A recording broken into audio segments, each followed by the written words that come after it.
Hello, welcome and welcome back. This is Jacob and today we are gonna be continuing the narration character voice acting for the I Portatori dei Velluti story. So then, part 2, that means the usual shenanigans here at the beginning, but before we do so, to anybody who bumps into the voiceover through this very episode, you can find the full playlist in the description of this very video, together with all the other stories that are connected to this new story. So enjoy that and thank you very much. And especially if you just want to have a quick little overview in part 1 of this very series, I talk about all the stories that are connected to it, in which way and how important, and so on and so forth, and show it on screen, so you get the whole spiel there. And I would recommend it, especially if you're new to Arknights and haven't had the experience or time yet to go through the old stories. But like I also said, all the other stories are linked in the description of the video. So yeah, just click them, enjoy, and thank you very much. But yeah, we are gonna continue today after the quick little recap of the previous part as usual. But before we do so, I am happy to see that you guys are also excited for the story and are enjoying it. So thank you very much. And yeah, this is definitely well, it is a story, let's put it that way. It is a good story. The pacing is pretty nice. However, it is a pretty big chunker from what I've seen.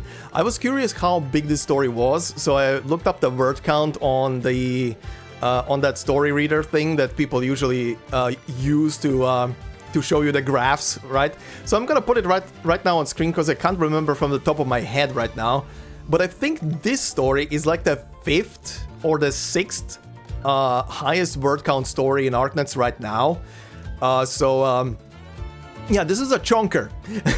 This is a chunker, and I'm happy that it's here for like 3 weeks, because this gives me enough time to go through through the whole thing and do this voiceover spiel, especially after finishing just another story and feeling still a bit you know, drained from that. But yeah, this is a pretty big chunker of a story, and so far it's pretty well paced. And today we're also gonna meet a couple of new characters, and yeah, there is let's put it this way, there is a lot of characters in this story. A lot. A lot of characters with unique sprites. But yeah, anyway, let's proceed into the quick recap. So for those of you who want to skip the recap, you can do so by just hitting up the timestamps in the comment section below, and you will be at the starting point for today. Anyhow, in the previous part, we started this story with the usual character introductions. The city of Nuova Volsinii is preparing for the Carnevale, a celebration that hasn't been held in a long while, and for the first time will be brought back, and also in a non-violent manner, unlike the past iterations. We then start off with Leon and Lavinia as they are discussing the matter of Leon becoming the next mayor of the city, but their convoy is cut short since Leon has to record a speech. We then swap to 2 other characters, a young tailor apprentice by the name of Lucino and his adoptive parent and teacher Umberto. Meanwhile, Lavinia, who went back to work, meets with a girl by the name of Eirene, who represents the trucker union in the city. In another part of the city, Gambino and Capone are seeing a truck that is delivering some goods for the family they work for at the moment, but that same truck gets in an accident. It rams the car that Leon was driving to a dinner with Demetri. However, he is seriously injured from the crash and falls into a coma in the hospital later. Close by, a yellow taxi can be seen cruising by, followed by a massive shadow of a wolf. Lappland is back in the city, and she brought Zaro with her. As Lavinia and the police are trying to track down the truck that committed the hit and run, we get introduced to another character, Antonio, a pero that is one of the heads of the Venezia family. He is having a fur stylist take care of him at the moment, but the guy manages to somehow get under his skin, and Antonio orders him to be gone. Gambino and Capone, in the meantime, arrive at Antonio's to deliver the only witness to the car crash. At the trucker union, Eirene discovers that it was Summer who was the driver of the truck that hit Leon. Summer is Eirene's adoptive father who took her in off the streets when she was young and raised her together with his own daughter. Because of that, Eirene decides to take matters into her own hands and knocks him out for the time being. Meanwhile, Lavinia, who is visiting Leon in the hospital, gets a visit there by Texas and she offers her help. Later we hear from Texas in a monologue that she is there because of her boss, Emperor, but also because she got an invitation from Lappland. And speaking of crazy taxi herself, Lappland picks up Eirene from the courthouse and gives her a taxi ride to a certain destination. And yeah, that is pretty much where we left off. That is our current setup, and we shall be extending the setup with today's part. So, today we shall be once again continuing and stopping at the middle of our stage, because it's getting slowly chunkier with some scenes, but that doesn't matter. Let's for now continue on stage 2 where we left off last time. Before we do so, on stage 2 we have a new enemy here, which is the fireworks merchant, and it says, a merchant selling fireworks during Carnevale, go ahead, buy some. Lighting fireworks is 100% legal and by the book. Cool. But yeah, anyway, stage 2 is titled Paths Taken. When to go and whom you go with has never been a choice in Siracusa. So let's continue with the after scene.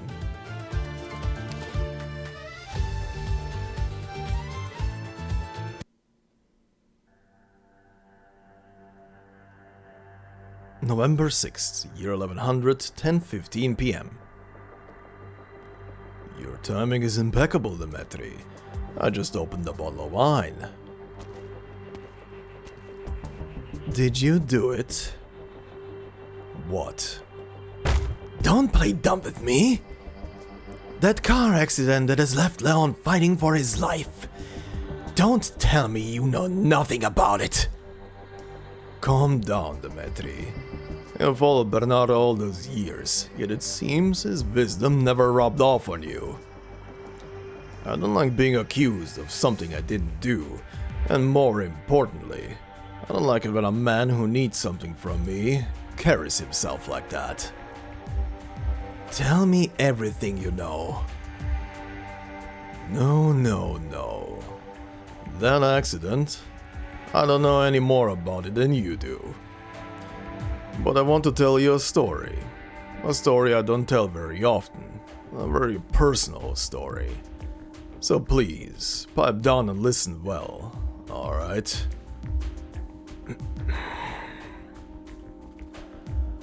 A long time ago, I had a fratello. We had a great relationship. We grew up together, sharing some of the dumbest moments of our youth. However, over time, our rifts started to grow between us. I started learning to manage the family business and understanding the rules of Siracusa, but my fratello, sadly, wasn't interested in any of that. He was interested in Victorian literature, Lithuanian music, and Syracusan plays. He spent most of his time in those silly theaters. The year I first took over the family business, I found his corpse in our parking lot. When I found him, I was enraged. I knew he was offending people, saying stupid things. I could have taken revenge, but I let it go. Do you know why? Because you're a cold-blooded mafioso? I take no offense to your crudeness, but that's not quite the right answer. It's simple. Far too many people misunderstand the meaning of famiglia. Mafiosi are not duty-bound to each other. They invest in each other and must work hard to protect those investments. Those with a common purpose and the determination to stand together can truly call themselves mafiosi.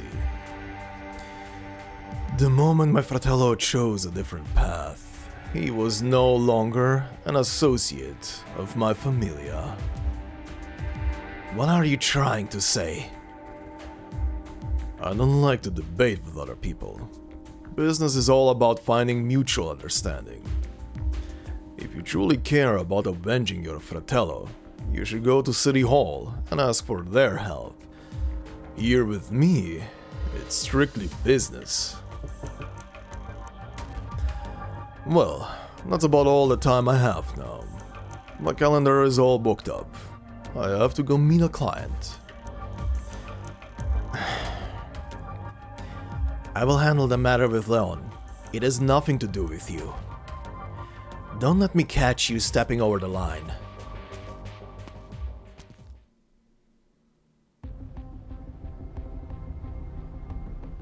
Alberto passes a row of wine racks and returns to the long tasting table. He hates to be late, but sometimes with certain clients, you have to make them wait for just a little bit. You're a tough woman to meet, Signorina Lavazza. If memory serves, I sent several invitations to you in the past. Even getting you to show up here today was a big surprise. I know why you're here. You want to hand over the truck that caused the accident, along with its cargo, to me. Yes, that's correct. Transferring your own issue into an issue between the famiglia. That's smart. And that is why I have to say no. But, Alberto, why? This thing has nothing to do with Famiglia Saluzzo. I'm sure you know that City Hall has been watching us closely ever since the thing in Volsinii. Why would we want to poke the bear now? But this is a rare opportunity for you, no? In just a year's time, almost every major district in Nuova Volsinii will have a Venezia truck sales center or repair station. But if you have evidence that shows they are smuggling contraband, you can negotiate with them, or you could hand it over to City Hall to smooth things over. Whichever option you choose, it will work out well for you. Am I wrong? All you need to do is ensure that the Truckers Union does not get involved with the events that occurred last night. That shouldn't be too hard for you. Why did you choose the Saluzzos? I beg your pardon?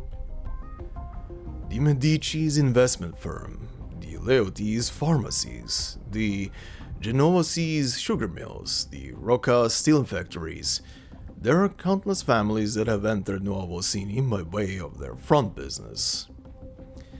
You have many different options. To me, they're all the same. Us truck drivers just want to find new lives in this new city. We can't make sense of it all, nor do we care to. We do not care what happened in the Grey Hall, which familia have gotten stronger, which have gotten weaker, etc. Which is why my answer is so important to you.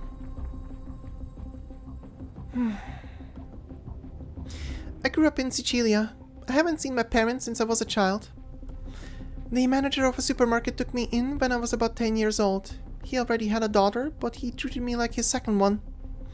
A little over a year ago, one of the smaller local familias set fire to our supermarket over a very minor dispute. As a result, my little sister contracted neuropathy. Later, I heard that small familia was completely wiped out by another larger familia that had entered Sicilia, simply because they refused to cede their territory. That larger familia's name? Saluzzo. That is the only connection we have to the familia. That's why, when I got desperate, I thought of the Saluzzos. I only have one small request. Tell me?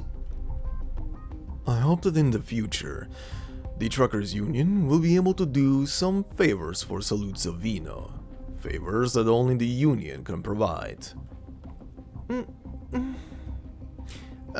No. I think you got us wrong. You got a bargaining chip and in return you help us solve a problem. That sounds like a fair trade, no?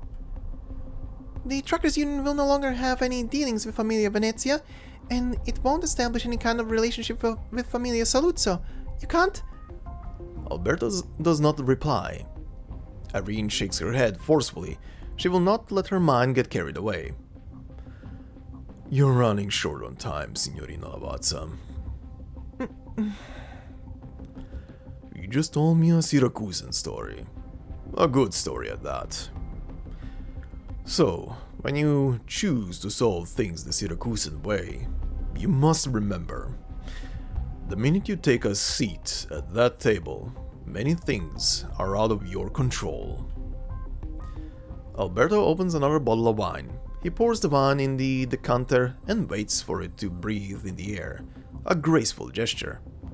Eirene notices that he is no longer looking at her. Signor Saluzzo. Speak. Tomorrow I'll show you where we've stashed the truck.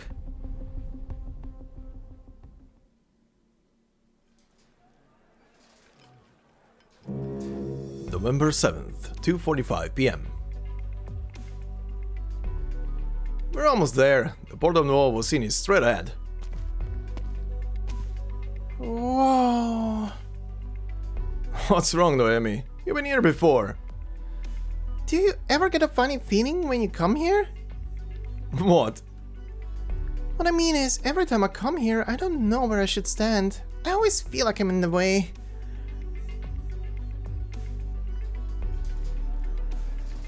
Thanks to Colombia's nomadic city construction technology, Nuova Volsinii, combining 12 large plates, still boasts a speed far surpassing that of other cities in Siracusa. And the port of Nuova Volsinii, located on the city's outer plate, occupies over 1/10 of the city's usable landmass. A faint vibration arises from beneath Noemi's feet, the sound of cargo landships from other cities docking with the support layers. It is steady and soothing, like the beating of a strong, healthy heart. On the ground, containers stretch out like mountains, with trucks moving through the valleys between them. Cargo is being transferred from the support layers by the crane for sorting, then transported by truck to various parts of the city. Noemi still remembers the day Nuova Volsinii commenced operations. Signora Sicilia sent out a citywide message expressing her hopes and dreams for the new city. This is the freight hub of Siracusa, the engine that shall power the nation's future.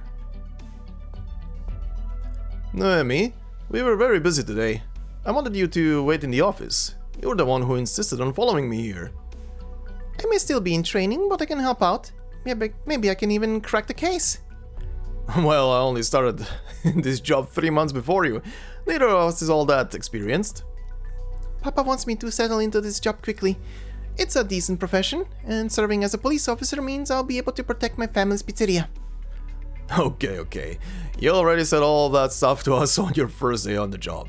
Come on, kid, don't you have any tact at all? Alright, let's get back to work. There are a total of 56 repair stations across the city's 12 plates, and the other officers are checking them one by one. We've already dispatched a unit to the truckers' camp as well.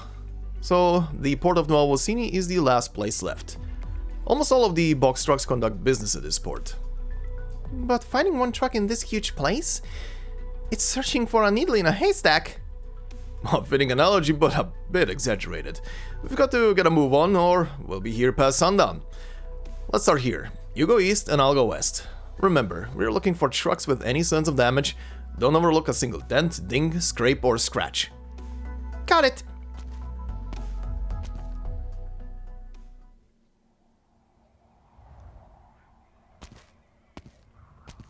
Signs of damage. How are there this many trucks in this city? Noemi moves through the sea of vehicles. Busy truck drivers and workers occasionally pass by, but no one spares her a second glance. Or thought. This isn't right. If someone had been in an accident, why would they stash the damaged truck in such a conspicuous place? Wait, what are those tarps covering up over there? Have you found anything on your end? Not yet. What's wrong? Did you get lost already? I thought you have your coffee this morning. I don't drink coffee, it's too bitter. Not when you dunk in a donut or two. Come on, let's stay focused on the task at hand. I know the truck we're looking for is hidden around here somewhere. Get over here, quickly!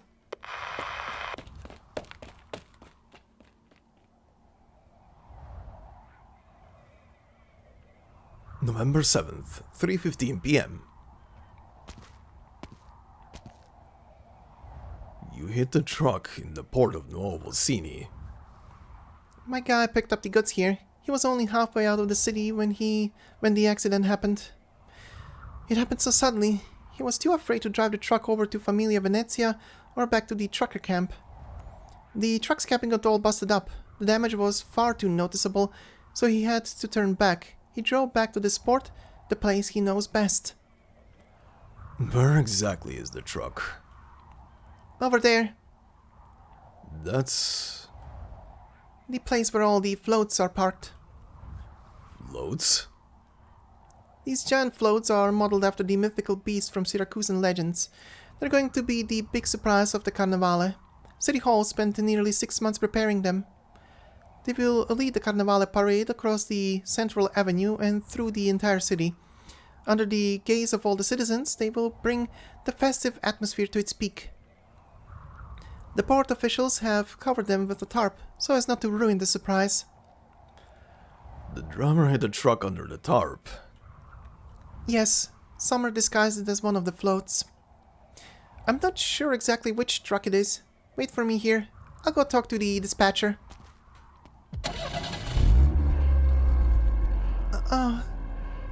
Why are all the floats moving all of a sudden? Signorina Lavazza, are you going to check each and every float? You don't think that's a bit much? No, I'm not going to. The crane's mechanical arms tears away the tarps, and the Carnevale floats begins rolling out one by one. The bizarre, gigantic beasts are exposed to the daylight, starting the grand parade ahead of schedule. Before Eirene can even react, thick black smoke begins to rise at the end of the procession.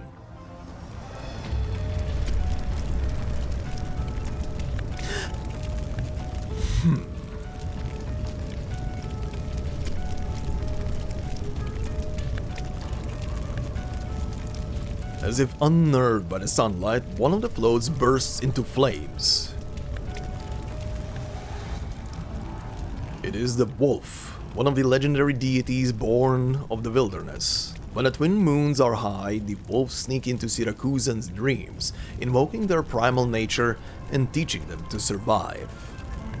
This wolf is a symbol of Siracusa, its mysterious legends, its long, bloody history, and the limitless future that this new city holds.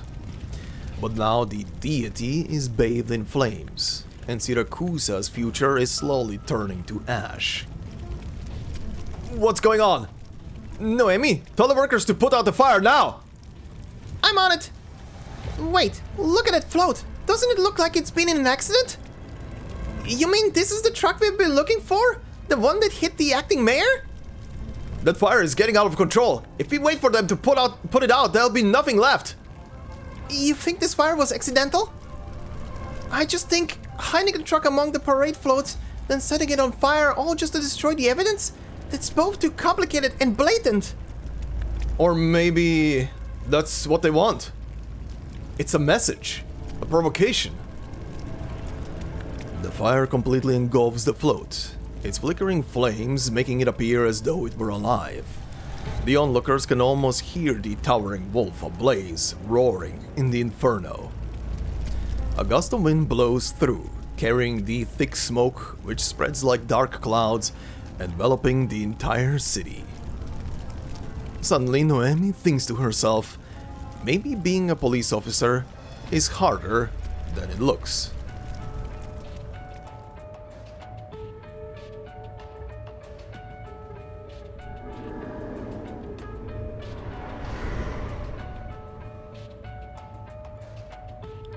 What a huge fire. It's hard to make out whose likeness the burned wolf was modeled after. You, me, Zaro, or Agnes?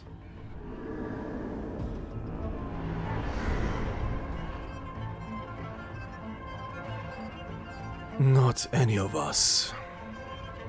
Humans can never imagine something beyond their cognition, and they are too fragile, always covered by fear. Perhaps to them, all uncivilized life forms are like this, baring their teeth and full of menace. Regardless of how they created that image, they clearly put a lot of effort into it. It's a shame that it was burned like this. Your wolf pup isn't around. There's no need to act so benevolent. She doesn't know your identity, nor the truth behind the conflict. Yet she almost helped you win this round of the game. There is no more shameless Signora de Lupi than you. Caesar. No. Project Red, my dear girl. Her hunting skills were subpar, much less so under the influence of humans. Victory was far beyond her grasp. Zara's fang was not killed by her. Agnes's fang has been weakened, but still lives. And you, Vargo. In the first round of the game, your wolf pup hid all too well. Red couldn't even pick up his scent. I remember you had told me that this was the most satisfying choice you've made among our countless rounds of games. Is your wolf pup lying low, waiting for the others to fight to the death, so it can jump out of hiding and claim victory? The wilderness has always been this way, has it not? Vargo, do you really think the others can see through your disguise? What if I already knew where your wolf pup is hiding?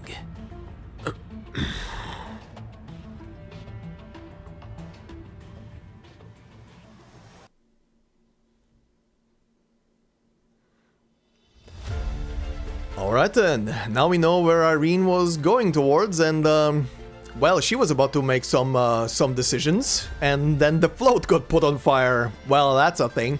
Now, one quick thing, and probably people picked up on it already. One quick thing, the old granny wolf. Yes, her name is Caesar. I know, don't worry about that. I know that's the English way to say the name. However, because this is, you know, meant to be like a version of Italy and Arknights and stuff like that, I was kind of torn. Am I gonna say her name Caesar, or am I gonna go the Latin way and say it Caesar? And I went the Latin way. So if you see me, or rather you hear me say that her name as Caesar, that's because I'm using the Latin pronunciation for the name.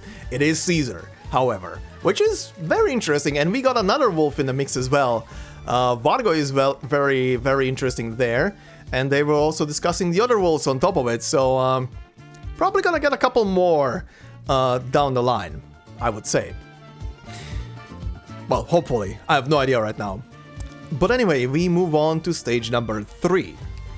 Titled Dishonored Guest. Mafia? Is this in this day and age? Oh, please, we're registered, law-abiding citizens, said the Mafia, right? Anyhow, let's begin.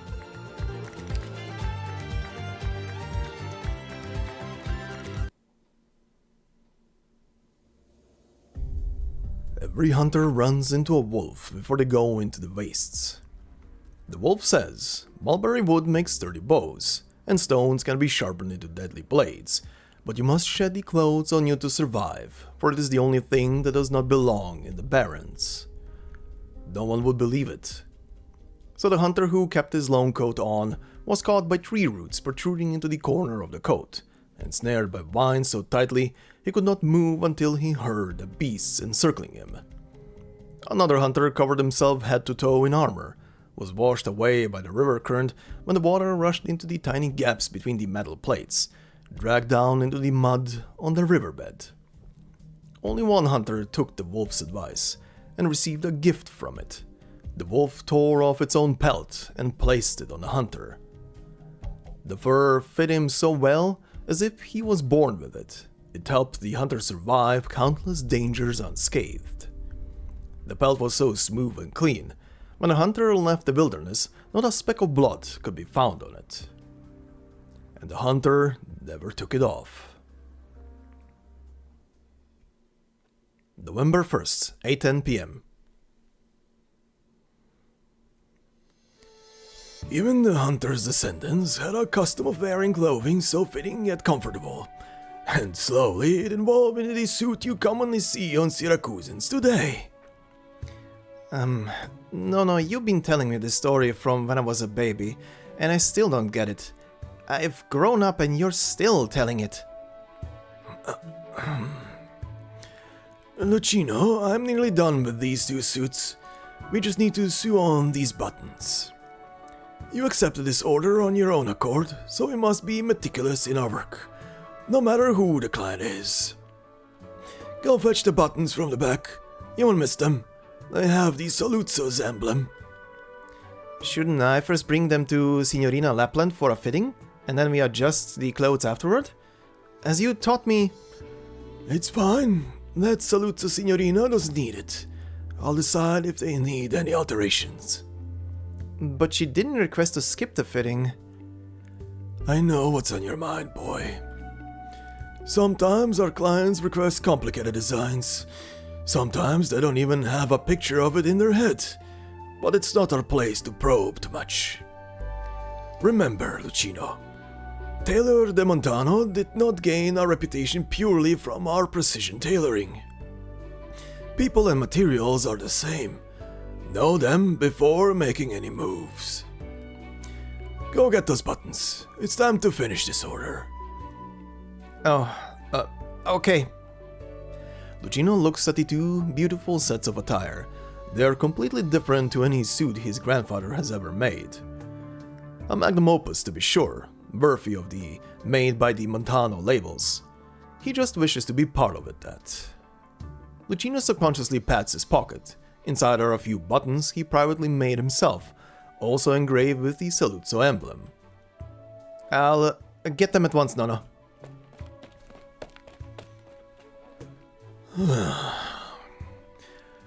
I kept you waiting outside for quite long, didn't I? Please, come in. You can't delay Signor Antonio's commission any longer, Umberto. The all dawn's about to arrive. If you start now, you can still finish it in time before the Carnevale. Push back your other commissions and come with me to Venezia trucking. We won't take too much of your time. My current commission is also one I can't disappoint. No, I heard someone come in. Umberto, you don't actually have to make those measurements yourself. Wanna go meet a real somebody, ragazzo? Somebody? No, Lucino, give me the buttons. Yes. Here. The young tailor nervously looks at his Nono's face.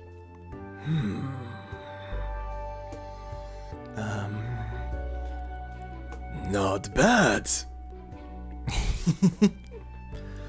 But not good enough for these two outfits, Lucino. But I compared them so many times. They're practically the same. Once you sew enough buttons, you'll be able to tell if they'll fit or not just by touching them. Go fetch mine. Here, all here. I just wanted to help you out. Umberto, I think you're being too hard on a kid, personally. Keep practicing, Lucino. Yes, practice. I'll be good and get back to it once I bring back your medicine. Signore, surely you can tell this boy is too reckless. You amuse me, Umberto. Apologies, but my recent Carnevale commissions leave me no time at all to go with you. I promise you, I'll personally go over to apologize once I'm done here. Of course, I'll pay for any subsequent expenses as well. You really think Signor Antonio cares about all that? All I care about is that I can enjoy the Carnevale in peace, Umberto.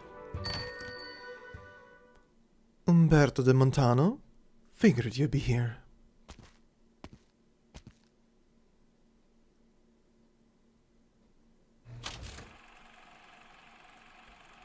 The Mopol returns home.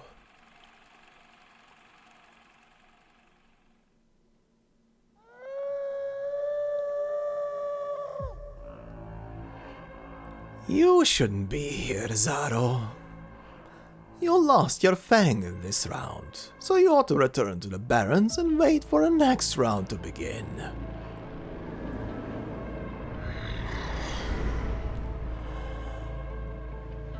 Calm down, Kaiser. I know you have the best odds of being the alpha of this round, but there's no way I can just sit and wait. I smell a strong human scent on you. Have you already picked up a new toy? If you did, then why did you come and find me? Were you hoping I'd console you, Zaro? I'm fed up with how you deceive and trick your little pup, Grandma. I summoned you here to share an interesting secret, where the last unidentified fang is hiding. You're out of the game, yet you still try to interfere. Outsiders make the most eager audience.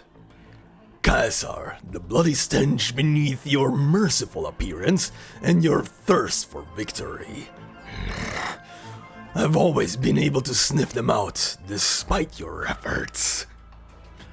Besides, I don't care if you're interested in my information or not.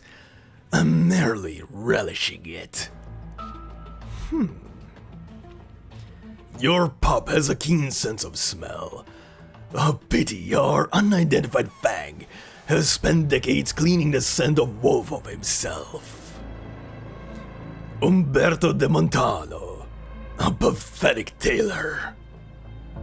Zaro, I guarantee you that when this round ends, you'll savor the pain of our bite. Caesar, your anger is delicious as ever. Unfortunately, I'm not even the first wolf to challenge our rules.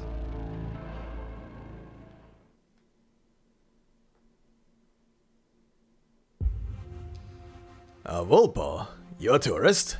Sorry, Taylor de Montano's all stuffed up with orders right now, so commissions are closed. You're the boss here? Who cares if I am or not? He does not dare to finish his sentence, because he has just seen the blade in her hands. Right, how long has it been since anyone in this city walked around freely with a weapon in their hand?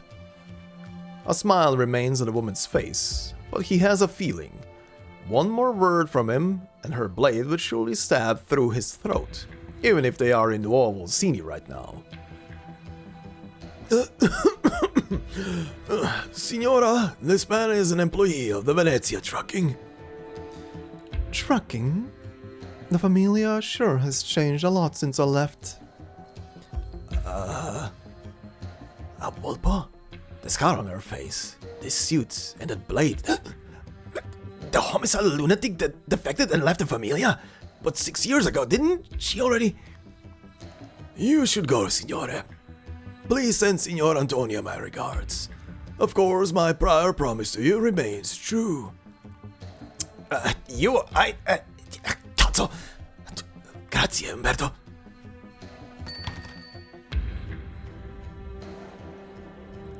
Signora Venezia, you don't seem to have changed much. You know me? Your photos were always on the newspapers, dominated the headlines for a long time. I thought you would have informed your family first about your return to Siracusa.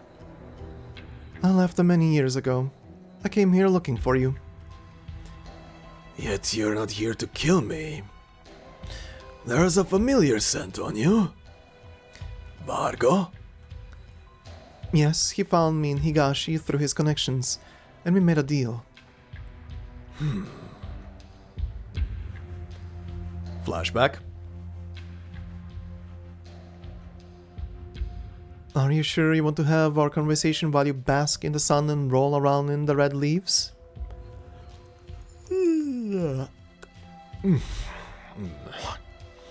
How else? I wouldn't have bothered helping that wolf out if not for the tiny bit of friendship we have. So you want me to return to Siracusa and act as a bodyguard for someone? To solve a problem. Do that and you'll know the truth you've been chasing after. Why you couldn't find the culprit who hurt your daughter, despite all the heads you took. I know exactly that is. Are you serious? You're not making up an excuse to chase me away from this place? Your choice to believe it or not. Other than him, I should be the one in this entire shrine who doesn't hate you, Ingrid. You raid a place whenever you come in here just to see him, and that makes me quite happy. Life at the shrine will be so dull otherwise. To be honest, I kind of want to follow you back to Siracusa for a little walk. You're talking about the deep swamp. Your stubbornness and hobby of rolling about in the grass won't like it there. Tell him I'm going back. Not telling him yourself? It's for Lisa. He'll understand.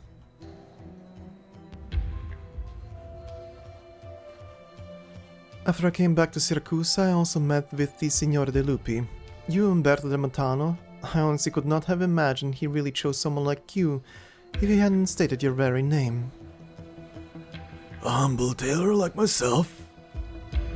Mm-hmm. I don't know how Marco described me to you, but we do subtly differ in our views on some matters.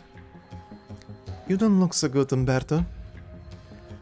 Vargo told me the wolves always choose humans with some sort of impressive talent, but your health is quite poor. That ragazzo who just left, he's your... Lucino is a bright boy, but he just can't accept the fact that time is unbeatable. I'm old, Ingrid. Simple as that. Is Vargo well? I can't tell with them. Did he not come to you? We haven't seen each other for many years. I thought he'd long abandoned me. Maybe he just didn't want to taint you with his scent and risk putting you in danger. That's my guess. Is that so? To be honest, I'm not interested in finding out what happened between you and Vargo. I'm just here to solve a problem for you. He told me how to distinguish the other fangs. I was thinking, why not take the first move and give them hell instead? What do you think? It seems you can't refuse the conditions he gave you. But this swamp is difficult to leave once you make even just half a step into the mud.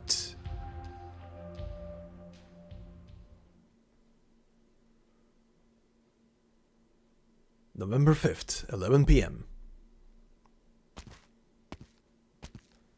I'll meet Signor Alberto soon. Should I explain the suit design in detail? No, I can't. Nonna will get mad if he finds out. But if Signor Alberto asks me about it, surely I can't refuse to answer. Becoming acquaintances with the Donna Familia Saluzzo could be good for us. I might even manage to get better medicine for Nono. Or maybe I could even bring him to Colombia to see even better doctors. Stop spiraling, Lucino. The address from Signorina Lappland. It was this way, if I'm not wrong. A truck? Why is it so fast? It'll hit the... Hey!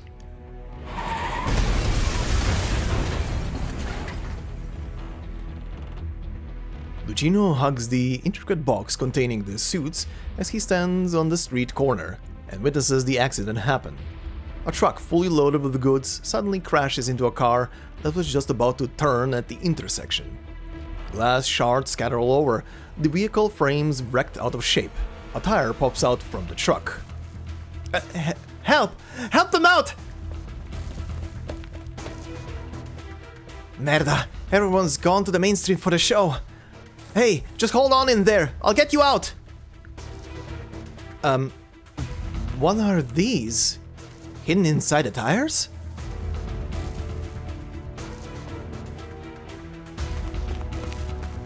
Here, Gambino, the car we had our sights on. That was just a damn coffee break. What the... We're done for. We were unlucky enough getting assigned the dirty work with none of the credit. And now something just had to happen to the goods under our eyes. Much worse than that, I'm afraid. Look at the car that got hit. Look familiar to you? Why do you even care who the hell got hit? Wait, that's Lone Tutso's.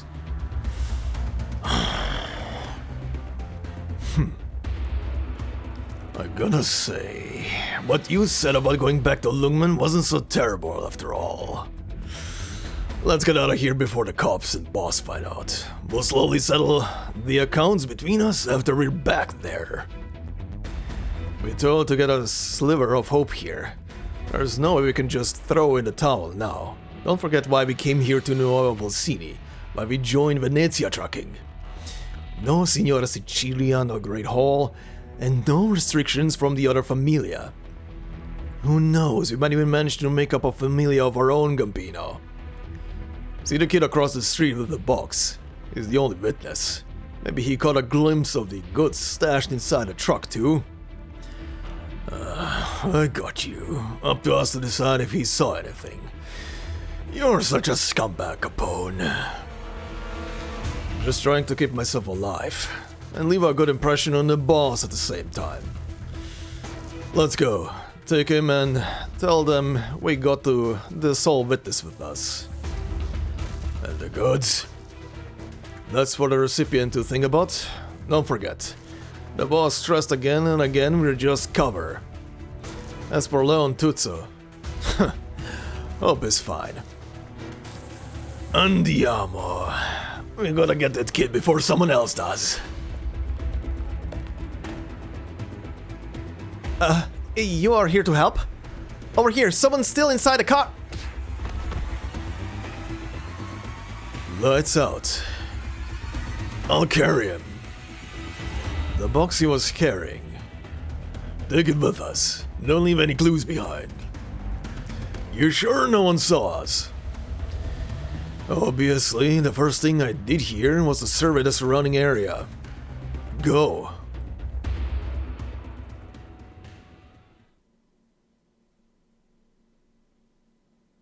Closed. The cafe is quiet, save for the occasional electrical buzzing from the shop sign at the entrance. Closed for 3 days. Customers new and old do vote for my daughter Ophelia at the show contest. A week of free coffee for everyone if she wins the right to light up the parade cars on Carnevale. A smell. It's strong. I know you ran in here.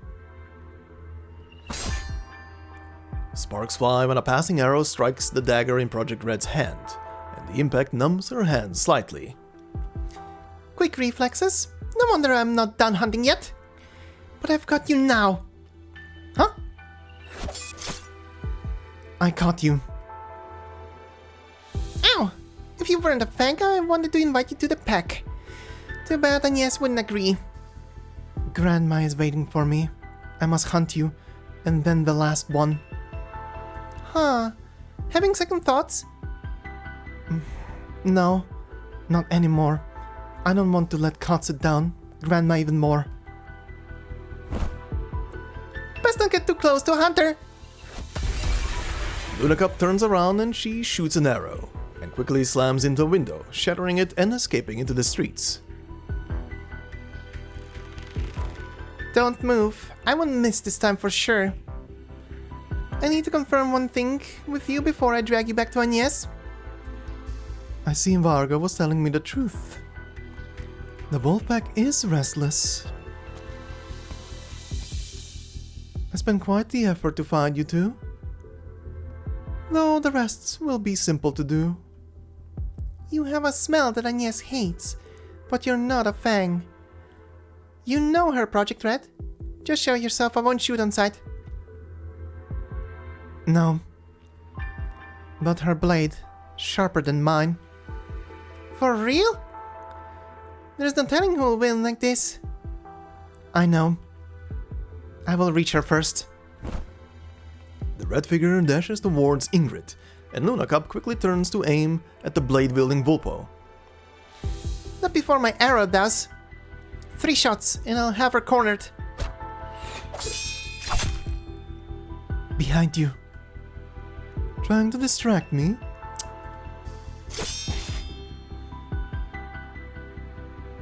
I've handled tougher fights in Siracusa with many more people on the other end.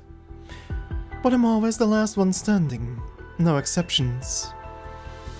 3 arrows lodged into her sword sheath. Don't treat humans like beasts. Your hunting skills won't work on me. You can certainly continue to try. Same goes for you, Project Red.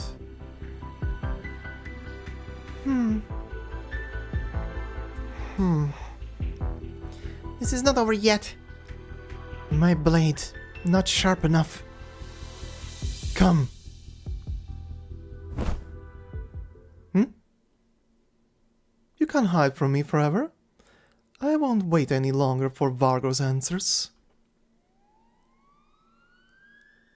Are the police here actually working?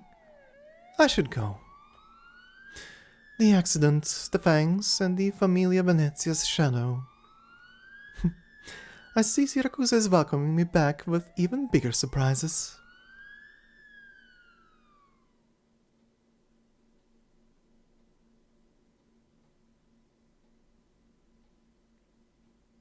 November 6th, 8:20 p.m. I recommend the Red Tongue Sour. They say it's made like how the Sami do. Are you mad, Mane? Ordering cocktails at a winery? We'll be laughed out of here. Didn't we taste a similar looking one when we were in Colombia last month? I just wanted to reminisce about our honeymoon, a little tesoro. Remember our undercover classes at the police academy? Sometimes we have to be conspicuous to cover the others. The judge needs more time to clear bystanders from here. Are you sure you didn't pull that just because you wanted to drink it? I swear, tesoro. Shh, softer, Mane. I thought his Nuova Volsinii would be much more lenient. Signorina, why not have a drink on me? A cocktail, of course. Let's just say it's a local custom. Mane, he's... Signore, thank you for the generosity, but it's not your place to offer my... I think there's been a misunderstanding. My offer was not directed at you, officer. It's been a while, Lavinia. Care for a drink? You've been standing in that dim corner for a long while. I was just wondering how long it'd take before you'd pay and leave. I don't have to worry about the bill here. The Saluzos never treat their important guests poorly. Besides, Alberto informed all of his wineries in advance. Feel free to taste the wines as you please, were his words. I never knew you were on such cordial terms with the Saluzos. What are you and Alberto doing together? Surely you can't be working as a bartender here.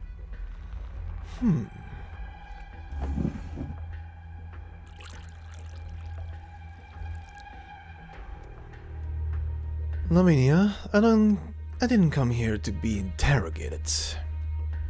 I'm deeply concerned for Leon. That's the only reason for our meeting tonight. He's still in a coma. He's still in a critical condition. What kind of answer are you expecting from me? Or should I say, what kind of answer are you afraid of? The fact that you are here means his condition isn't that bad. I still can't meet him. You don't have to ask a question you already know the answer to. Leon is my fratello. I just hope he's safe and sound. A fratello to you, or Bellones traitor? Lavinia, everyone who stayed in the Bellones has valid reasons for hating him. I hate him too.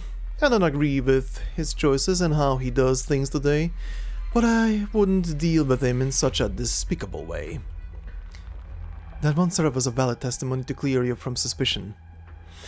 Leon got into an accident right before he was supposed to meet you, and you were inside a restaurant near the scene. There is reason to suspect you. Then, Your Honor, what will you do?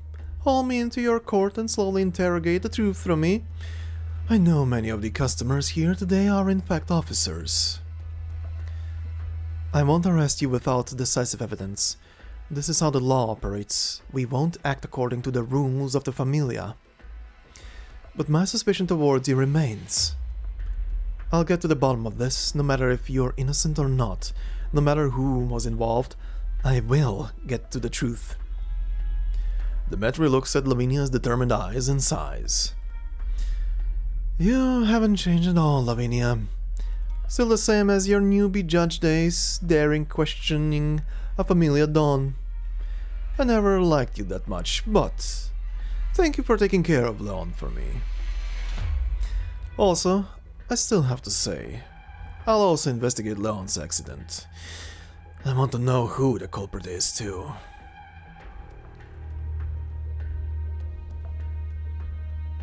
The matri fetches a nearby wine bottle and gently pulls the cork open. The liquid swishes within, only half remains. Someone gifted me this bottle. I had planned to invite Leon to try it. He should have been the one sitting here. Anyway, this glass is on me. Can I really not see him, Lavinia? He leans on the counter, waiting for her answer. But the judge looks at the glass of red wine and says nothing. Fine, no point for me to remain here. Now, would you guys excuse me? Or are you planning to detain me under some special procedure for the familia under the new Urban Management Act? There's no more familia here, Demetri. So, I guess I'll go. As you please.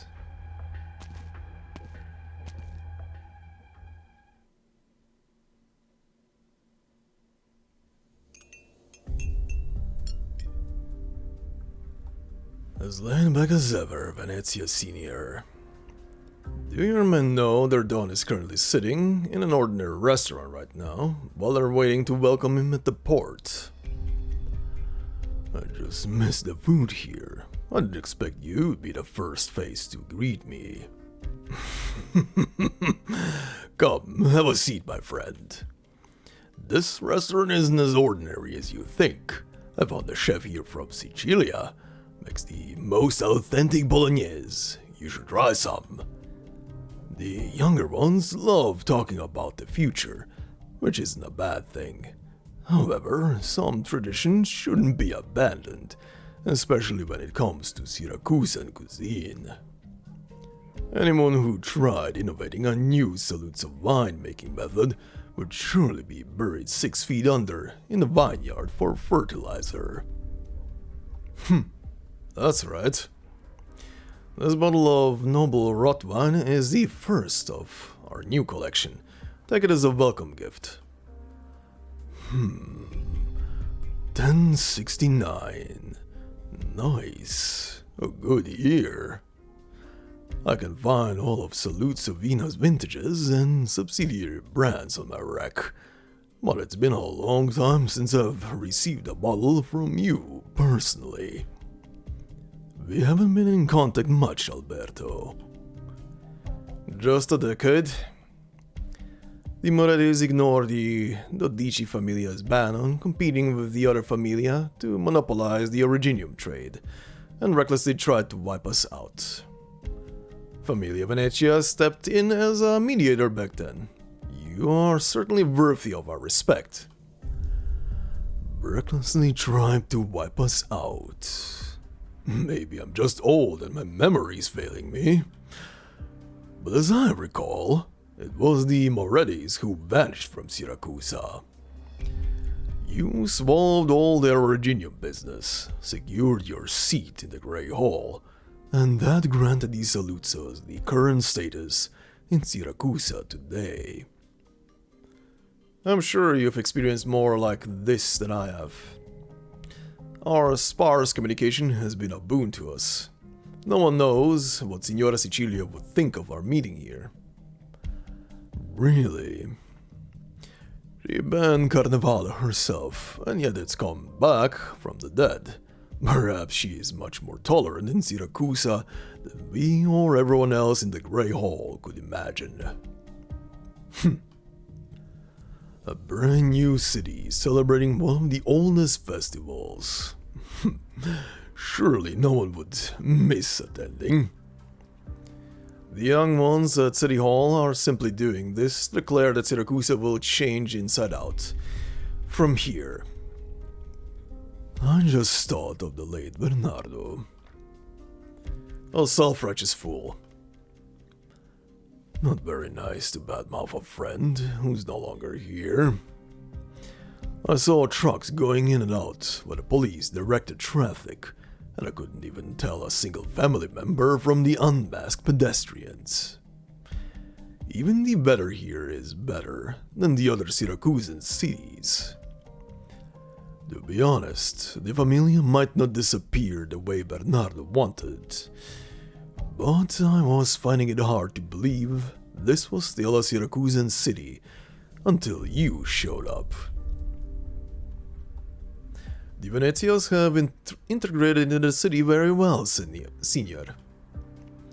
From the city's plates construction work to the founding of the new government, your famiglia never showed up even once. The Nuova Volsinii officially started operating, and the Venezians went quickly to work. Anton was in charge of all that. Your son-in-law is indeed quite capable.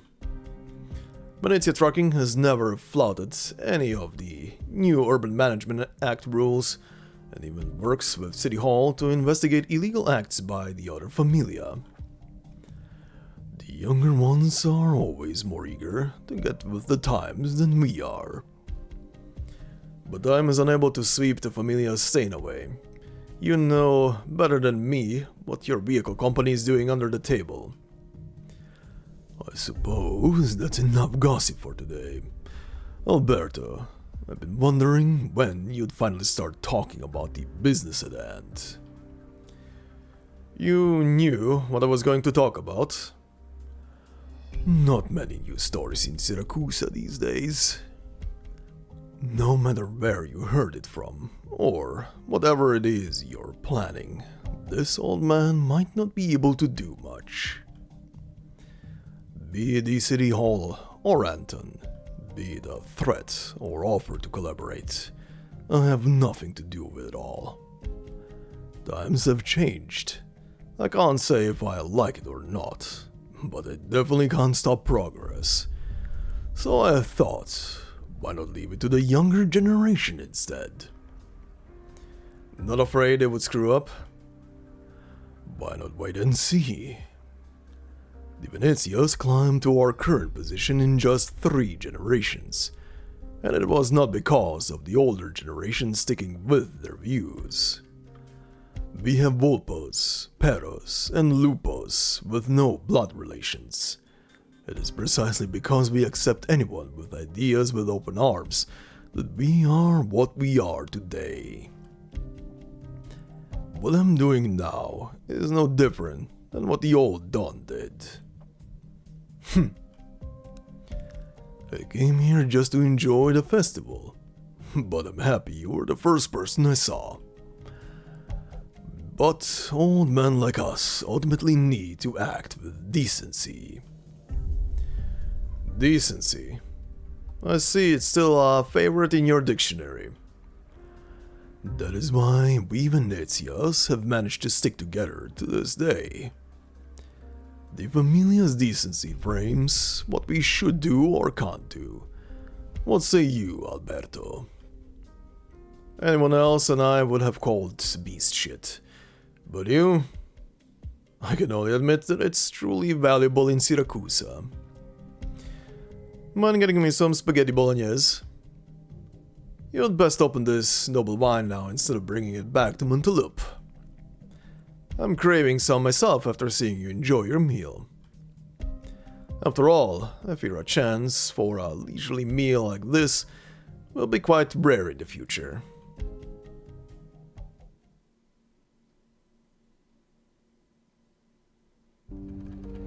Umberto never has to look at the clock when working. He silently counts the number of times the sewing machine's needle bobbed up and down. This is his favorite way of counting time after bidding farewell to his past life. But now he dreads the sound of the needle.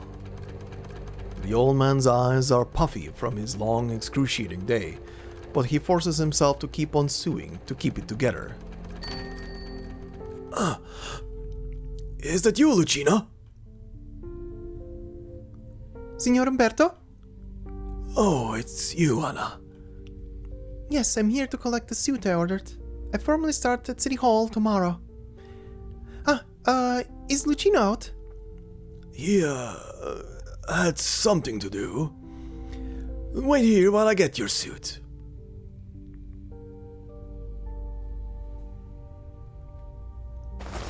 How is it? It fits perfectly. Grazie mille. No need. You paid me for this. But you used an even better material for it. You waited so long for City Hall to get back to you, and worked hard for the position too. Of course you deserve a better suit. Treat it as a greeting gift from us when we moved here. Neighbors should take care of each other. We're so lucky to have you as our tailor, Signore. Right, I know Lucino hates sitting around, and I wanted to give him this ticket to the Carnevale show contest rehearsals. It's a good seat. Could you give it to him for me?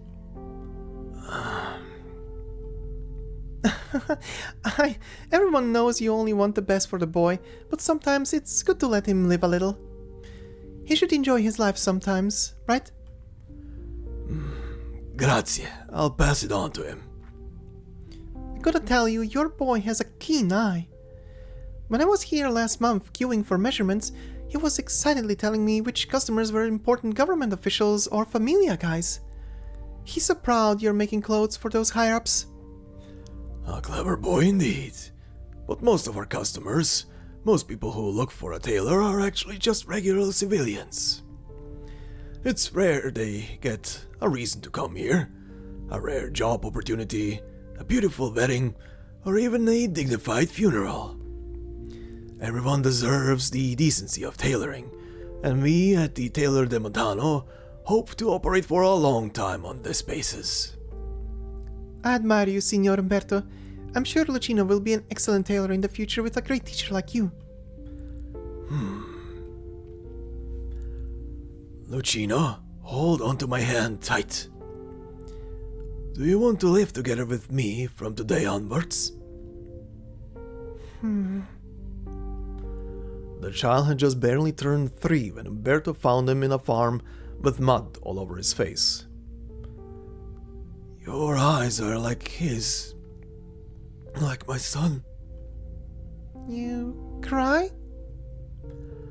The curious child extends his hand to wipe away the tears from Umberto's eyes, but leaves a filthy grey mark instead. What happened to your Papa, Lucino? I won't allow it ever again. You look haggard, Signore. Need help? Just age getting to me. Not getting enough rest lately. Anna, tomorrow's your first day at work. Your brand new suit won't do all the work of impressing your colleagues. Have an early rest. Oh, feel free to get it ironed here anytime. I, will close early today and get some rest. Alright. Ciao, Signor Umberto. Find us anytime if you need anything. Umberto holds the ticket in hand and slumps before his sewing machine. He feels powerless. After a brief silence, he dials a number.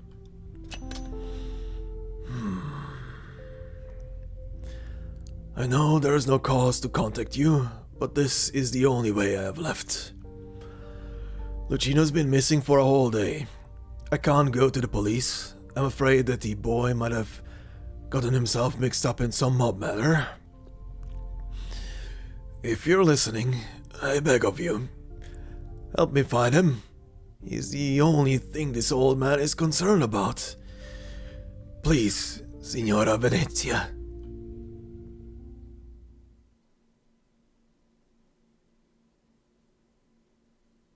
November 6th, 9 p.m. Your Honor, the battery is gone. Should we pack up as well? Just hold on. Your face is kinda red. Did you drink too much? Tell the others to continue tracking the vehicle responsible for the accident while we continue investigating the suspects. It'll be hard pinning someone down this way. Indeed. Demetri, Alberto, and a missing driver. We have many suspects, but I think there are other ulterior motives behind this incident. Ever since Nuova Volsinii was founded, there have been many eyes on us. Like that customer who hasn't left yet.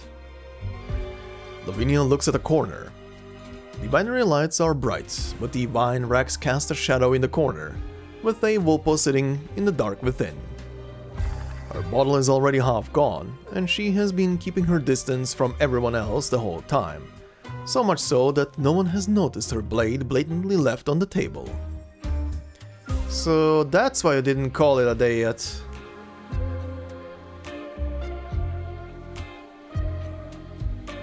Judge Lavinia, yes. To be honest, your actions today and your scatterbrained officers are giving me a headache. Had planned to pry an interesting info from talkative drunkards here, but it turns out you're the only one left I can count on. How do you know my name, and why don't you have a seat first? Sorry, I had no intention of eavesdropping on your conversation earlier, but a judge and a famiglia Dawn, a classic combination not to be missed. The Vulpo points at her ridiculously large ears and gives a wry smile. What can I say? I don't know if a good hearing really helps. Ah, right. Ingrid, my name. Now we're even.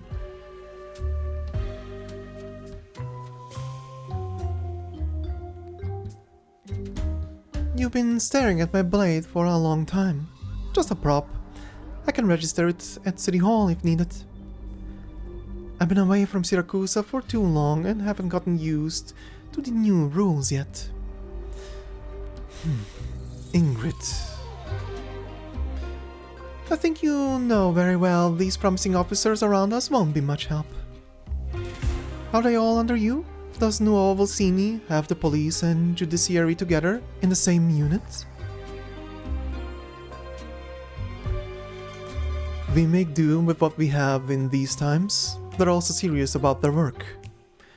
We'll gladly escort you over to City Hall for identity registration, Signora Venezia. Sure, but after I'm done with my business. I won't take too long, Lavinia. Today I'm just a visitor doing some visiting. Ingrid sips a mouthful of wine and lets Lavinia inspect her blade. You're here for Carnevale? For my daughter. She was hurt. Oropathy. An accident. Any other questions? I'll be happy to answer. Signora Venezia, I hope you don't get the wrong idea, but this isn't an interrogation. It's alright. I've crossed paths with judges before. I have no particular opinions on the profession. It's not your determination as a judge to crack the case, but your kind concern for a patient that has won my respect. You know something about the accident, even though we've been keeping it confidential. I already told you about my sharp ears, Lavinia. So who is still in a coma? A relative? An important friend? Sorry, but I'm not answering that. I see accidents do come easy in Siracusa. No need to be vigilant, Lavinia. I can guarantee you, my return here has no plans to involve myself in any familia affairs. Perhaps we may even have a chance to exchange information. The two are interrupted by the sound of the winery door opening. The new addition stands at the entrance until the sommelier quickly steps up and humbly takes his coat. Ew, Signora Venezia, I knew you'd be here. Wasn't easy tracking you down. I told the Don about our run-in at the De Montano, and he specifically told me he wanted to see... The new guest looks in Lavinia's direction and shuts his mouth. Lavinia and Ingrid stare at the flustered guest in unison, and the surrounding officers pretending to be drunks follow suit.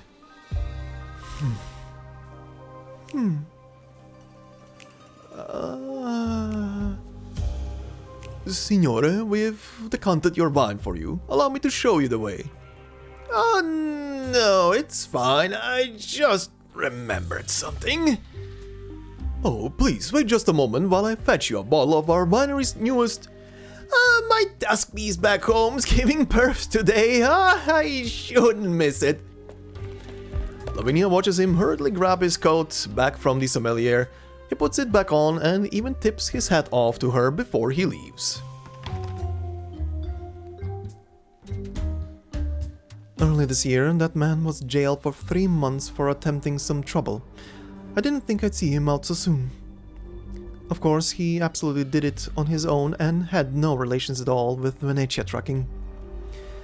Your Honor, I'm starting to think if I should hold you in higher esteem. The mafiosi were never this afraid of a judge in the old Siracusa. Well, Signora Venezia, I actually prefer your attitude. No particular opinions on the profession. What Siracusa should revere is the law itself, and not certain individuals.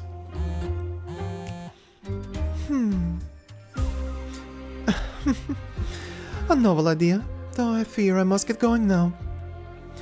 To meet with your former Don? I have no obligation to report every step of my trip to a judge, but I don't wish to complicate matters for you either, Lavinia. As I said, I have no intentions of involving myself with famiglia matters. I have more pressing things to attend to, but I'll make sure I get them done before the identity registration deadline. You should cut down on the alcohol too. You can't hold your liquor very well.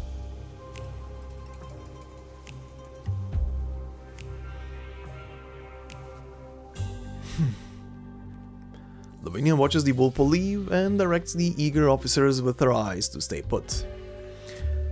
She knows what they all look like, so let's leave it to the others. Investigate Venezia trucking. It seems their old Don is already in town. Leon, I'm afraid the situation's getting even more troublesome.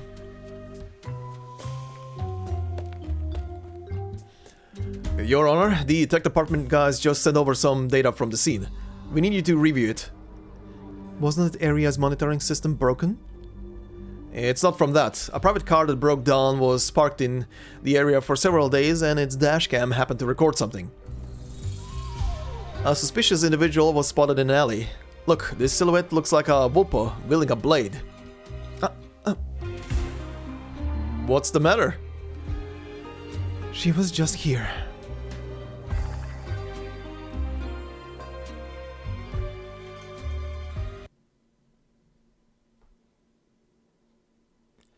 So, finally, Ingrid is here, and chaos immediately erupted.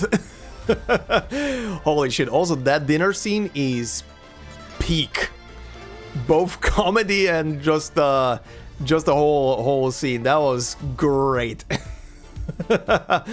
And probably will be the only clip that I have for today. Like a supercut of the whole thing.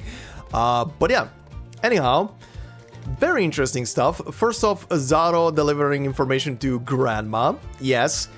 I think it was obvious already, but yes, that old wolf lady with the little glasses, yes, that's Grandma. The same Grandma that Project Red works for. And also, speaking of Project Red, seeing Red and Luna Cup again, and also them engaging in combat, and then immediately the moment Ingrid appears on scene, like, I think we need to team up. Ingrid is danger. Ingrid is life-threatening. But yeah, Ingrid is here and she is still on the warpath of finding out what happened to Lisa, her daughter. So yeah, you don't want to screw around with her. You just don't wanna. It's not a good idea. And seeing Demetri also pissed off about what's his face, about Leon, is very wholesome. He really likes him. I love the weird sentencing of thanking Lavinia for keeping Leon safe. Am I getting some yaoi vibes there? I mean, I was already getting many yaoi vibes from the guy towards Leon, but damn son. Holy shit. But yeah, anyway. That was a part, but before we continue, we have one new enemy to add here, which is the Street Side Fire Juggler. And it says, an artist who brings fire to the streets, performing a dance from faraway lands. The closer to Carnevale, the more he practices. How to precisely injure a particular target among the crowd, that is. Good for him! But yeah, anyway, we continue on to our final part for today, the beginning cutscene for stage number 4. Stage number 4, also titled Honored Guest. There are always those who have not given up on the old rules and old pride. Let's begin.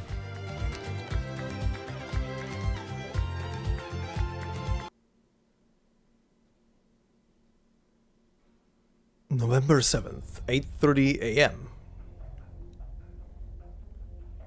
Judge Lavinia de Vulpo was just sighted in this area. She's a sharp one, practically stays in a new place every day. We investigated every place she's been and only figured out her approximate location. Ingrid Venezia. Back in law school, my jurisprudence professor mentioned the name once, but it didn't even come to my mind last night. She told us Siracusa's cruel and conflictive atmosphere stems not from the local races here, but originates from the land itself. Her rationale for how a gentle Vulpo could turn into a Vulpo even more ruthless than a wolf after coming to Siracusa, and our laws are to rein in this sort of inevitable evolution. Ingrid has more than 20 criminal records spread out between 5 nomadic city courts, each one corresponding to a spike in Venezia's influence in the area. The famiglia has also always tried their best to keep her away from any revenge killings or court trials. Rumor has it that Venezia's Signore even favored her more than his actual daughter. But in 1094, Ingrid suddenly left the famiglia. Left? More accurately, she defected.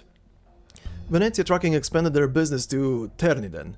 Familia Tancredi was actually provoking the other side so they could plunder the local allied deposits. The conflict intensified and eventually escalated into a gang war. The two Grey Hall familia were practically locked in a cycle of violence, and they even tried to put a hit out on Venezia Senior. Ingrid went into a killing spree, taking down more than 10 of the Tancredi's made men.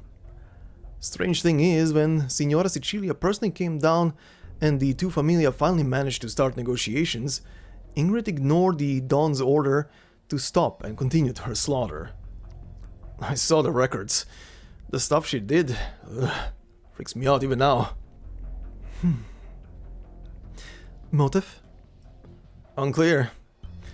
Anyway, Ingrid basically challenged Signora Sicilia's authority with her actions, but vanished without a trace after that. The entire Familia Venezia was blamed for this, and they almost met the same fate as Familia Texas. The young judge imagines the Vulpo taking lives in the city, along with the smile that never left her face while they were at the Winery yesterday.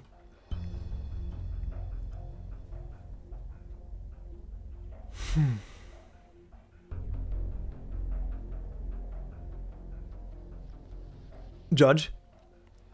A top killer from a familia with many murder cases under her hands suddenly appearing in Nuova Volsinii, right in time for Carnevale.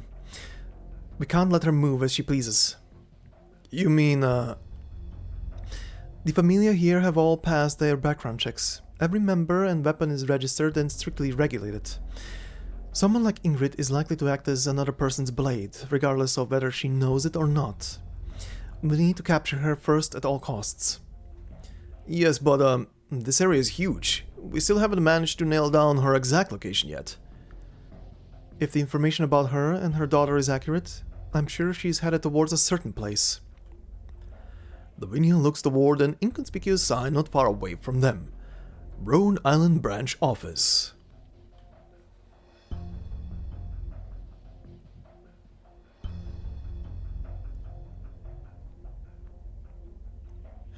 This shop I often go to source materials is about to close for Carnevale. We'll need to update our reserve count on the terminal in advance. How's Vigils doing? The landship dispatched a doctor to the hospital, but we haven't gotten any news since. Don't know. The support mission this time has a high confidentiality level, and I don't have enough clearance to check his latest data. I looked for Penance earlier, and she seems hesitant to share too much to us. Let's trust our colleagues. We just need to complete our support logistical work. There's a new notice on PRTS. Approved.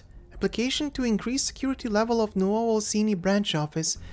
Requested by, Penance?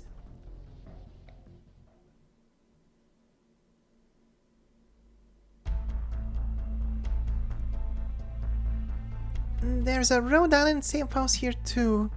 I see these Rhode Islanders are like tusk beasts. Make many hideouts for themselves. Don't attract any attention, focus on recovering my strength. Her stomach groans. Lunacop huddles between the ceiling and a ventilation duct, rubbing her empty belly with some frustration. I smell something sweet, like honey. No, I need to focus. Get to sharpen my arrows while time is on my side. I can eat first? But then yes, didn't you say I have to be patient while I'm out hunting?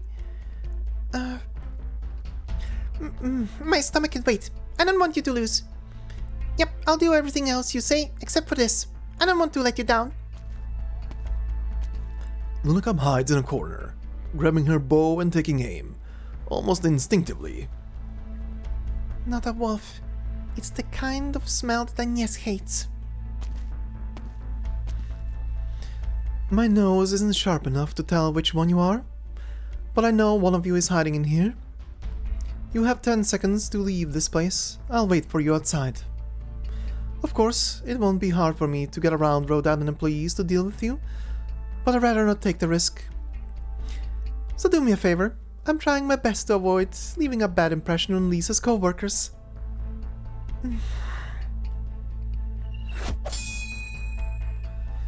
I guess there's no more room for discussion. A timely response. Interesting. I suggest everyone put their weapons down. We've sealed the exits and activated all defense systems, so let's not make it any worse. You set a trap for me? Trap? It's just our regular security system at work. Rhode Island truly does not disappoint. Sure, we're just protecting our own assets, miss. If the two of you could just wait a moment, the government will soon take things over from here. Agnes, any ideas how to get out of here?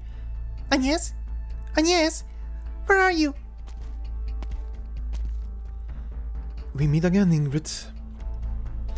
An unregistered visitor using a deadly weapon inside the city and vandalizing assets belonging to a legitimate company.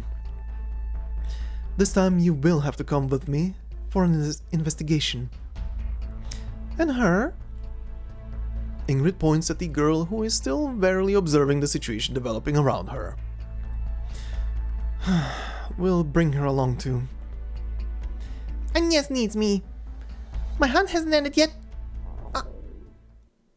Her stomach groans. Everyone present turns to look at the source of the sound in unison. We'll get some food for you.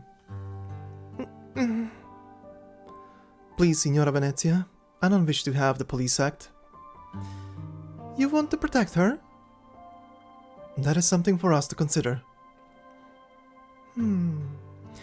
Alright, I'll come along, only because you have my respect, Lavinia.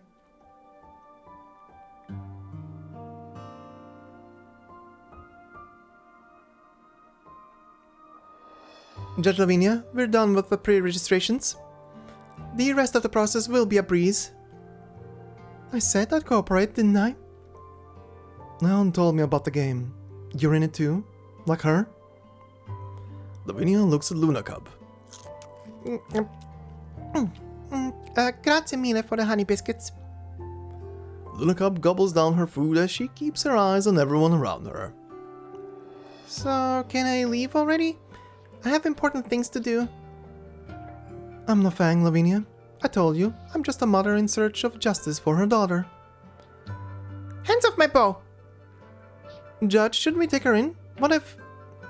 Don't worry, I know what I'm doing. Remember me, Luna Cub? Don't be rash. The police have already locked down this area. Stay by my side. It'll be good for all of us. You can trust me.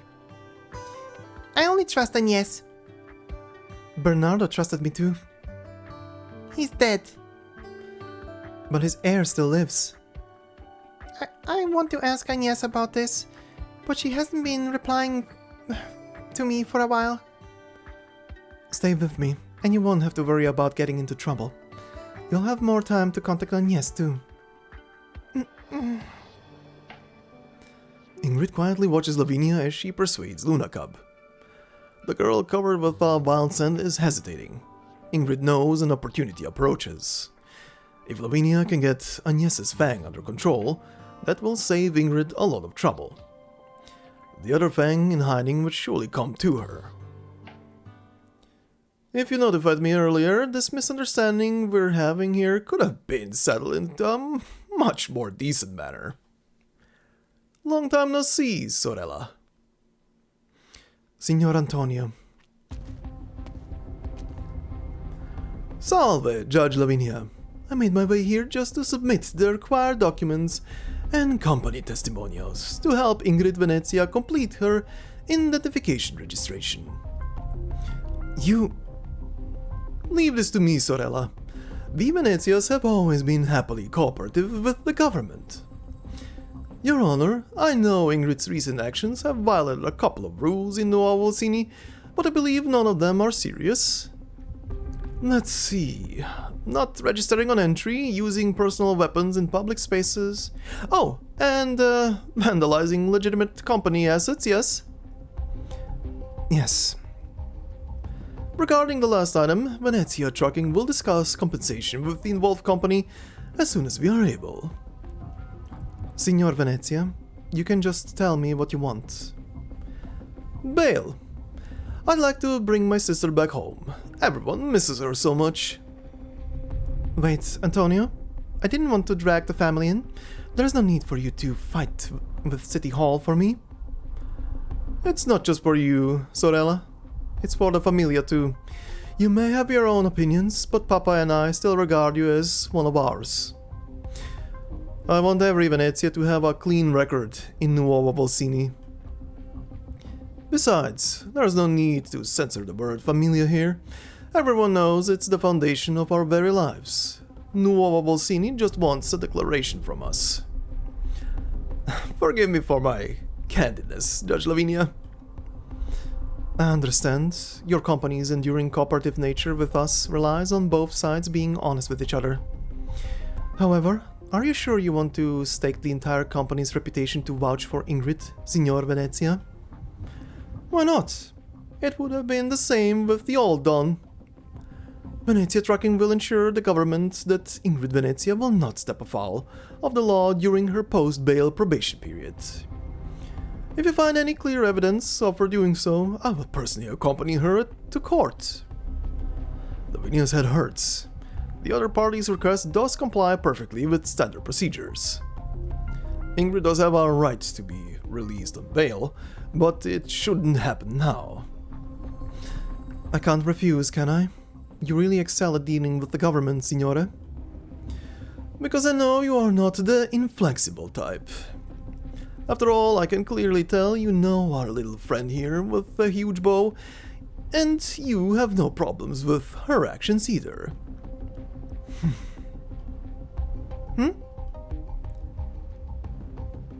Andiamo, sorella.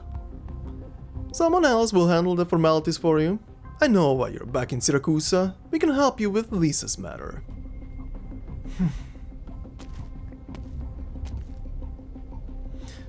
Venezia, are you involved as well?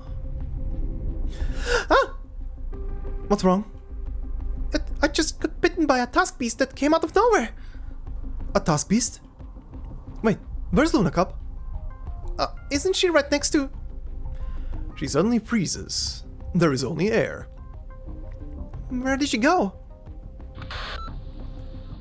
Your Honor, we just engaged with a very agile individual. She was mumbling something about wilderness survival skills and then, yes, we couldn't stop her. We sent some men to chase after her. I got it.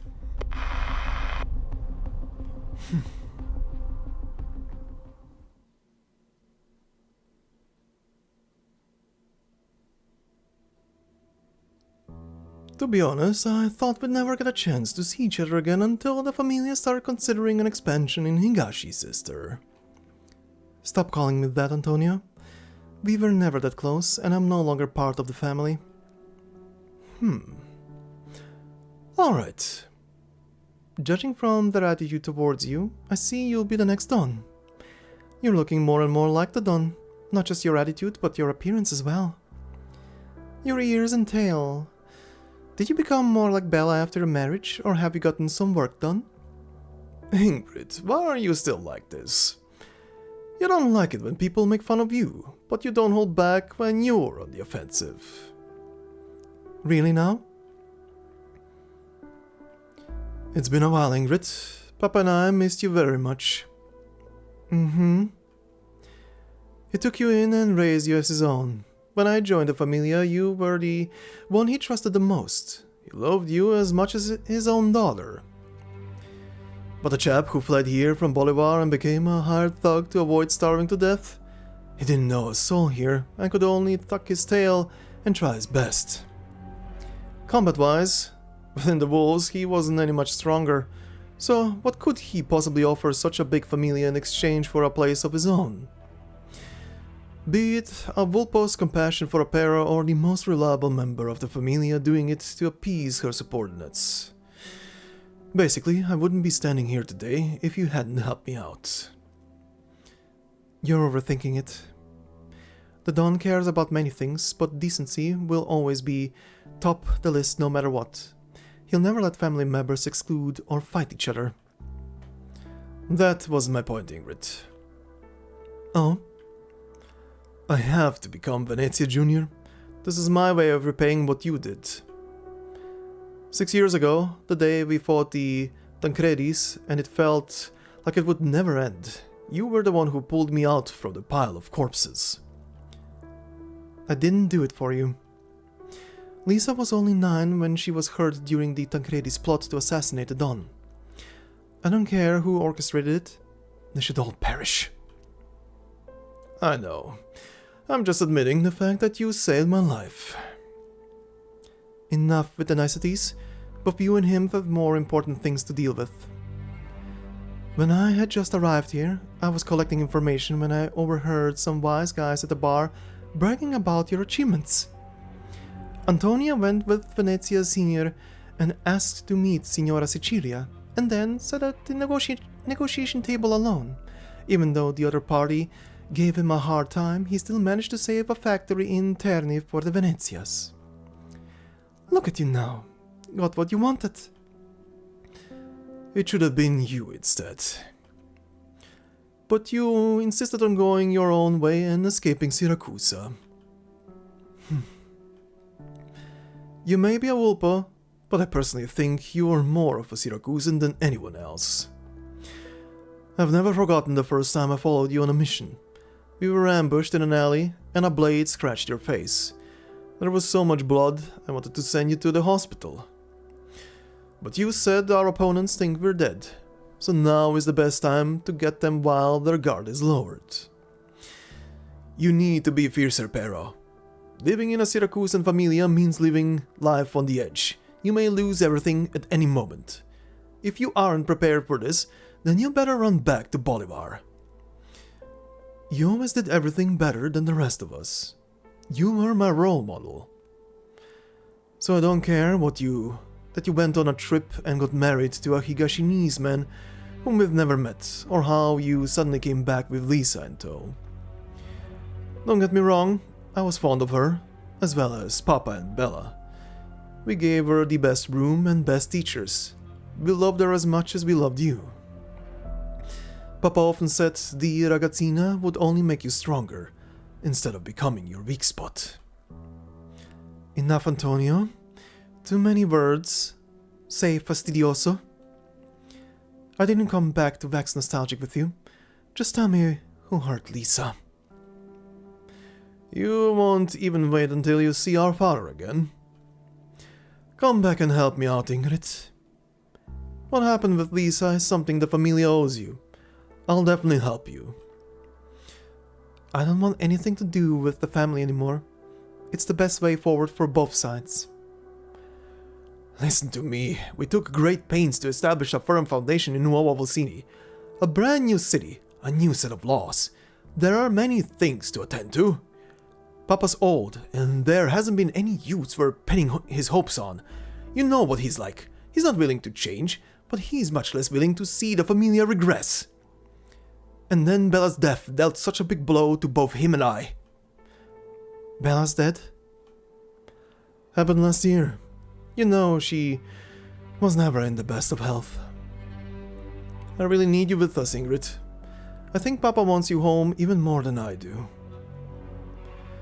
Ingrid is silent. She merely casts a cold stare at the pair before her. Come back to us, and I'll tell you the truth about Lisa's injury. I see there's nothing else to discuss. Grazie mille for separating me from Lavinia on your own accord, but it was not necessary. I had my own plans in mind. Ingrid waves her hand and turns to leave. Ingrid, I knew you were back on your first day here. The familia has never forgotten you.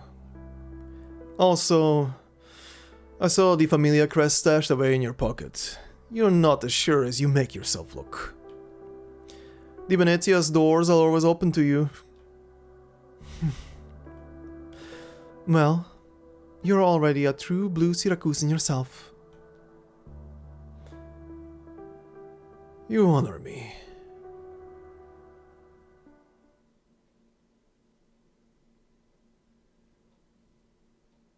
Wait, Ingrid, got news you might be interested in. I know you two. Saw you both next to Antonia the other day. I believe I made myself clear with them earlier. We know where Lucino de Montano is. We bagged him and brought him back to the Venezia residence in the city. We can't take you to him, but we can tell you where exactly he is inside. Why sell out your own employer? And how do you know what Umberto asked me to do? I don't really know how to explain this properly. Wait, he ain't lying to you. Minchia, someone made us do this, okay? We don't know how you're linked to the tailor boy. We're just trying to survive. Survive? Explain everything clearly, or you can kiss your lives goodbye. Ingrid knows how to use her blade well. She knows when to take someone's life with it, and when to make people believe so with it. Unfortunately, Capone and Gambino have no idea she's using it for the latter right now. Genoia, I thought you were serious at first. You got them, pazza! He's got a sturdy neck, so you might have to put your strength into it. Lappland Saluzzo? Oh, you know me? We met once. You've grown up so much, but I remember that smile of yours. We've met? I don't remember that. 10 years ago, in Brunello, I was mediating a dispute between your famiglia Saluzzo and the Morettis. Your familia was obviously on the losing side, and you were just a teenager then, the successor bearing Alberto's highest expectations. But what you really wanted to do was to seize an opportunity to bury the familia 6 feet under. I was young and frivolous then. People mature. Now all of Syracuse is my enemy. You really are insane. Must be sarcasm with that smile on your face. Why tell me this? Is there a conflict of interest between the Saluzzos and Venezias? Why would I care about the Saluzzos' fate? The little tailor owes me 2 suits is all. When you see him, do pass on the reminder. It's rude to keep your clients waiting. I'll ask him about it. And just so you know, you're such a boring Siracusan, but quite amusing as a mother.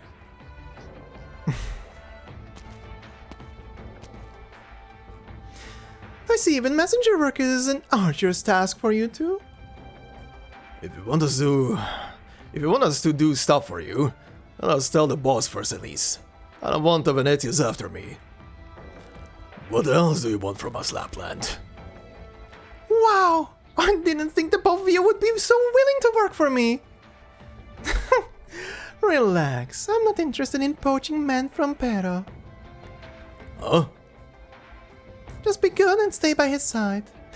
Help him out when he needs it. Of course, I'll reward you by divulging where the missing truck is. The one you have been looking for. Just what are you up to? I'm making you both look good to Venezia Jr., of course. Don't you deserve it? Gambino, I got a feeling we're gonna end up fed to the fins for real this time. Yup.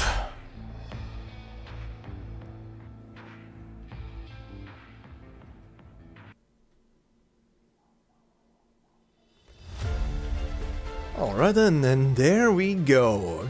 That will be it for today, but yeah, very interesting developments, and also seeing a bit more of the relationship between Ingrid and her own famiglia, essentially, how what happened there, and a bit essentially getting a bit more context on what happened and how the standing is with her, but also hearing about how bloodthirsty the woman is. Jesus Christ. I love the police officer describing the cases and just remembering and being like, ugh. Holy shit. But yeah, she's a woman of danger, definitely, but she's a very wholesome mom at the same time.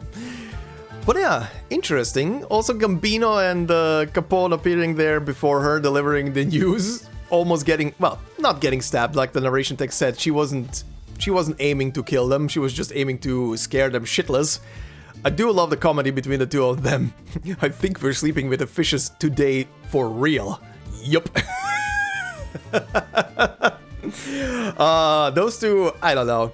If those two ever die, I'm gonna be actually shocked. Those two are the comic relief in a sense, and I love it. God damn it. But yeah, also hearing a bit more about Antonio and his past and where he's from, being a pedo from Bolivar of all places. That guy has seen definitely he has definitely seen combat even before he arrived in Siracusa and became a part of the family. But yeah, also his wife dying and stuff like that being probably a trigger for a couple of things, I would say, in his life is also an interesting thing. Oh, one thing I forgot to mention earlier, I believe, the little bits of world building that they were doing, especially in the dock department, describing especially how large the dock is in Nuova Volsinii, and just hearing the descriptors of how it works, the vibrations in just below your feet and everything, the other land ships arriving to deliver goods and stuff. That is a neat little detail, and it's one of those things I wish there was like a. I know they don't do it for many of the mobile cities, but I wish they would do a couple of mobile cities just like to show them from the outside how the whole plate looks, both with the city and everything, just to see like a bird's eye view of the whole thing, to have essentially just an idea in your head how large it is.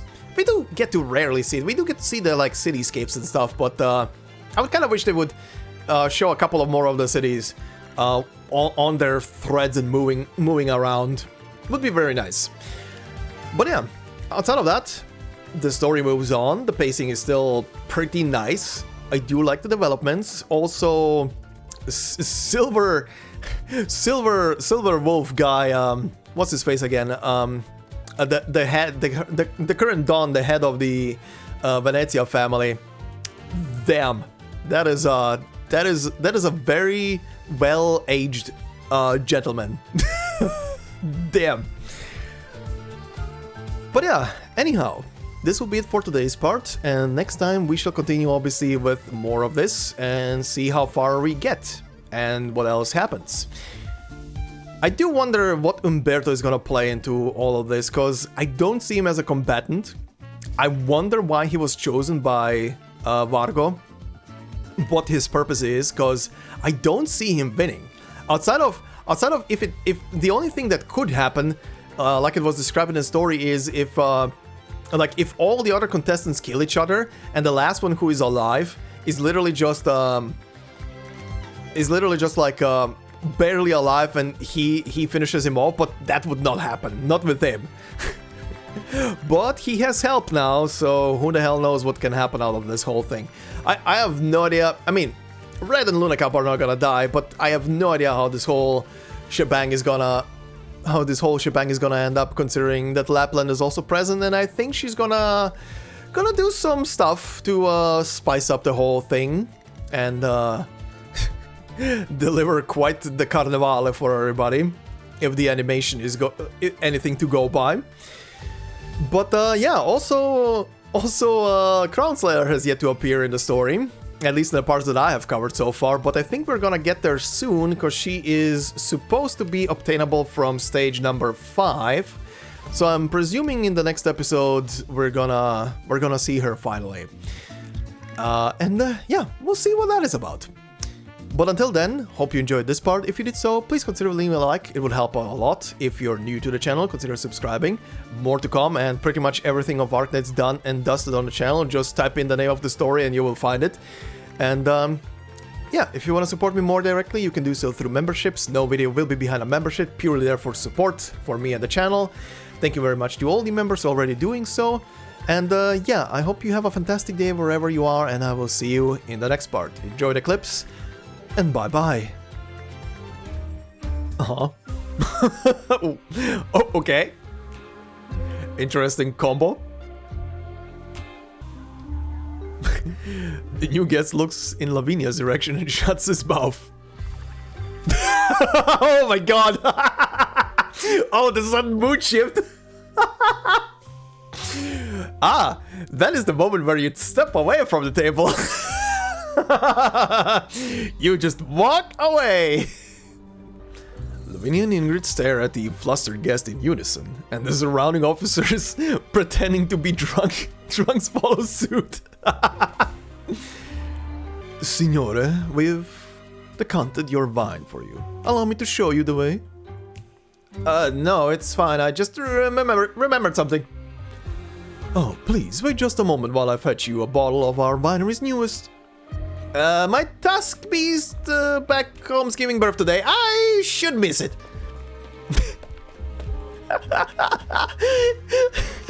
He shut his pants so hard. Lavinia watches him hurriedly grab his coat back from the sommelier. He puts it back on and even tips his hat off to her before he leaves. And back to normal. These two are great.